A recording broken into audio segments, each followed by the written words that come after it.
This is a 2023 Tesla Model X modified for wheelchair accessibility.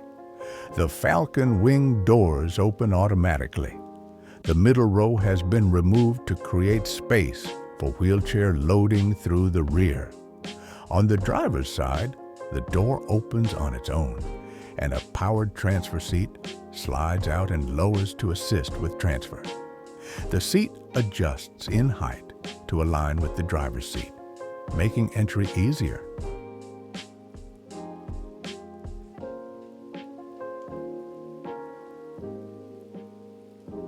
After transfer, it folds back in and the door closes.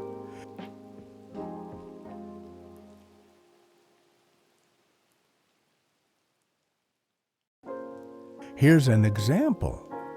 Even a large power chair fits inside.